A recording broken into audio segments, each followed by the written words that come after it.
speak to you. Should I just go? All right. There's a crisis that many people in the world are affected by but do not even realize it. It is widespread and affects millions of people every single day. It has many names all throughout the world.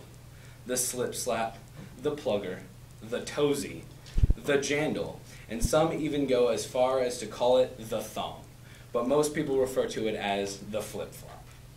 For those who do not know about this awful object, it is a thin piece of foam that is worn on the foot and held on by a Y-shaped scrap of material that is inserted between two toes.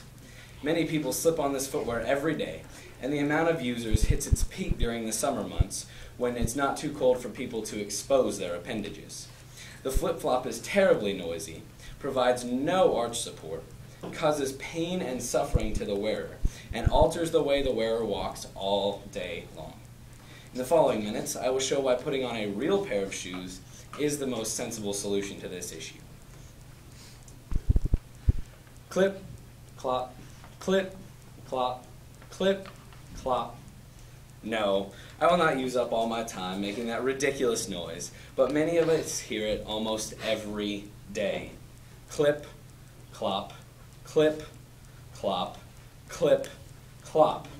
It is a sound made by the heel of a flip-flop striking the floor every time somebody takes a step. Clip, clop, clip, clop, clip, clop. You see, the reason for this nuisance is because the flip-flop does not have something that keeps it attached to the heel. A standard shoe has a back that encases the heel to prevent these petty annoyances. Clip, clop, which brings me to my next point. Being made of a minuscule piece of foam, the flip-flop provides absolutely no arch support. For people with high and low arches, it is important to have some type of arch support. The experts at the American Orthopedic Foot and Ankle Society say that shoes should have some type of arch support to prevent excess pronation. Pronation is the way that the foot naturally rolls. Underpronation, caused by high arches, allows the foot to roll too far outward. And overpronation, caused by low arches, is when the foot rolls too far inward. When you take a noisy step in a flip-flop, depending on the type of arch you have, your feet can underpronate or overpronate because of the lack of arch support in the footwear. In the normal shoe, there is some type of arch support that becomes accustomed to the foot of the user, which prevents this excess of pronation. The score is shoe 2, flip-flop 0. Let us see what else the shoe triumphs in. Biomechanics researchers at Auburn University in a recent experiment have found that the wearing of flip-flops alters the gait of the user. No, the flip-flop does not change the entrance to a backyard. A gait, spelled G-A-I-T, is the way someone walks and steps. For the experiment, 39 men and women were chosen to wear flip-flops ranging in price from $5 to $50 and walk across pressure platforms while a camera measured their stride length and leg angles. The researchers found something peculiar about the steps of the people wearing the flip-flops. Besides the fact that they were probably loud and obnoxious, the people were taking smaller strides while wearing them. The cause for this oddity is that the wearer of the flip-flop is forced to scrunch up their toes to keep it on their foot. One of the researchers, Justin Schroyer, says, "The body is an amazing machine. When you do one thing, another thing turns off and on. By engaging the muscles that scrunch up your toes, you are turning off the muscles that would bring your toes up. This, by not bringing the toes up, the wearer of the flip-flop takes shorter steps, performing what some might call the flip-flop shuffle." Clip-clop, clip-clop. The feet take 200,000 to 300,000 pounds of pressure for every mile that a person walks. By limiting your stride, you put much more strain on the body because it requires more steps to walk the same distance. It is a common cause of muscle and joint pain in the legs. It has been reported by the American College of Foot and Ankle Surgeons that when people make the switch from heavier winter shoes to the flip-flops of spring, they complain of heel pain and discomfort.